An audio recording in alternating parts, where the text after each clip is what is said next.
আসসালামু আলাইকুম এভরিওয়ান। শখের রান্না চ্যানেলে আপনাদের সবাইকে স্বাগতম।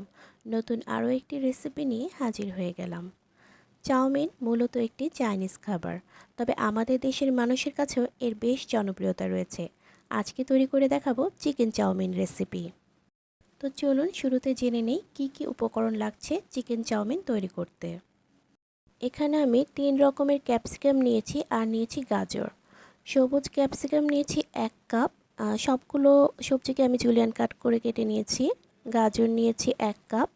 হলুদ ক্যাপসিকাম নিয়েছি 1 কাপের চেয়ে কিছুটা কম।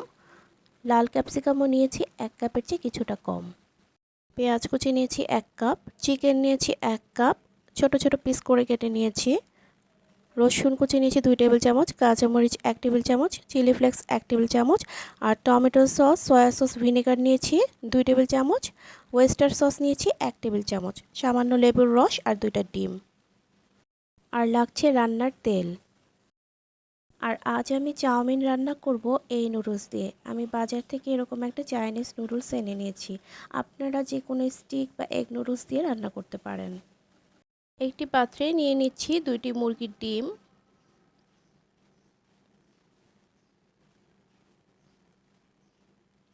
দিয়ে দিচ্ছি সামান্য একটু লবণ। লবণটা দিয়ে ডিমটা ভালোভাবে ফেটিয়ে এক সাইডে রেখে দিচ্ছি। আরও একটি পাত্র নিয়ে নিলাম, তাতে দিয়ে দিচ্ছি চিকেন, দিচ্ছি সামান্য একটু লবণ,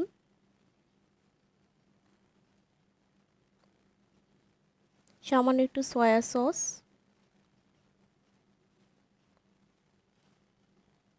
একটু লেবুর রস। ফেটিয়ে রাখা ডিম থেকে 2 চামচের মতো ডিম দিয়ে দিলাম। আর দিচ্ছি 1 চা চামচের মতো কর্নফ্লাওয়ার। সব কিছু দিয়ে একটু ভালোভাবে মেখে নিতে হবে।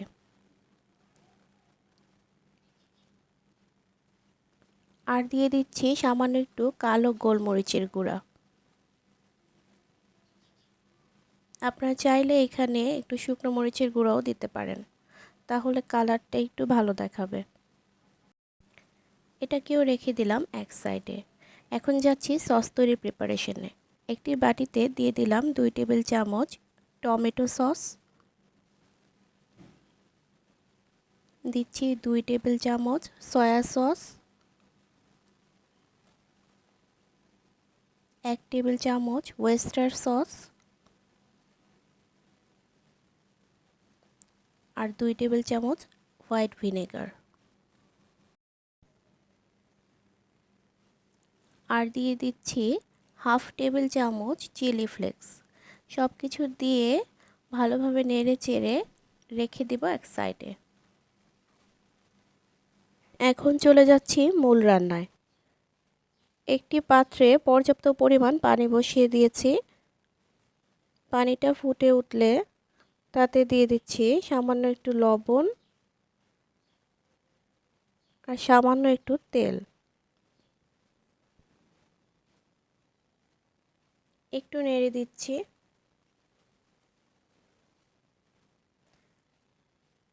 পানিটা খুব ভালোভাবে ফুটে উঠলে এতে অ্যাড করে দেব নুডলস। আমি এখানে নুডলসগুলোকে ভাঙিনি, আস্ত রেখেই দিচ্ছি। আমার এই নুডলসটা সিদ্ধ হতে সময় লাগবে 3 থেকে 4 মিনিট। আপনারা যে নুডলস নেবেন সেটার প্যাকেটের গায়ে দেখবেন সব ইনস্ট্রাকশন দেওয়া আছে যে সিদ্ধ হতে কতক্ষণ লাগবে, সেই অনুযায়ী আপনারা সিদ্ধ করে নেবেন। আমি এখানে এরকম একটা স্ট্রেনার নিচ্ছি, কারণ নুডলসগুলোকে ছেঁকে নিতে হবে। নুডলসটা সিদ্ধ হয়ে গেছে, এখন আমি নুডলসটাকে ছেঁকে নেব। নুডলসটা ছেঁকে নিয়ে তাতে সামান্য একটু তেল দিয়ে এভাবে মেখে নিচ্ছি। চুলায় একটা পাত্রে পরিমাণ মতো তেল দিয়ে দিয়ে দিচ্ছি ম্যারিনেট করে রাখা চিকেন। চিকেনটাকে 3 থেকে 4 মিনিটের মতো ভেজে নিতে হবে। চিকেন ম্যারিনেশনের সময় আমি লাল মরিচের গুঁড়াটা দিতে ভুলে গিয়েছিলাম, তাই এখন একটু লাল মরিচের গুঁড়া দিয়ে দিচ্ছি। এখানে আমি হাফ চা চামচের মতো লাল মরিচের গুঁড়া দিয়েছি। আর একটু ভালোভাবে নেড়েচেড়ে চিকেনটাকে এক সাইডে করে দিয়ে দিচ্ছি ডিম। ডিমটাকে স্ক্র্যাম্বল করে নিতে হবে।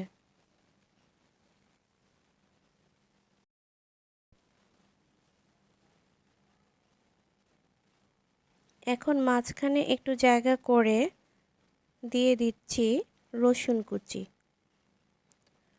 রসুনটাকে একটু ভেজে নিতে হবে। হালকা একটু ভেজে এতে অ্যাড করে দেব পেঁয়াজ কুচি।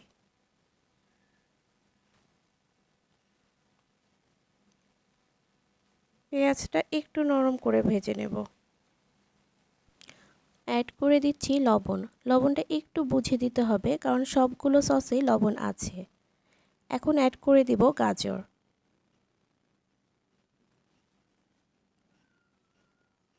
গাজরটা অ্যাড করে দিয়ে একটু নরম হয়ে এলে এতে অ্যাড করে দেব বাকি সবজিগুলো।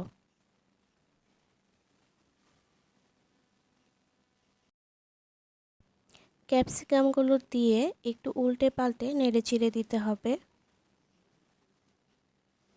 এখন অ্যাড করে দিচ্ছি নুডলস।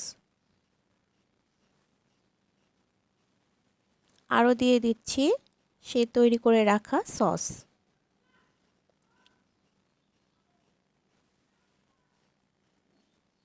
দিয়ে দিচ্ছি কাঁচামরিচ কুচি। এখন সব কিছু মেশানোর পালা। সব কিছু ভালোভাবে নেড়েচেড়ে মিশিয়ে দিতে হবে। চুলার আঁচটা হাই থাকবে, কোনোভাবেই লো করা যাবে না। প্রায় 5 মিনিটের মতো নেড়েচেড়ে লবণটা চেক করে তারপর চুলা থেকে নামিয়ে নিতে হবে।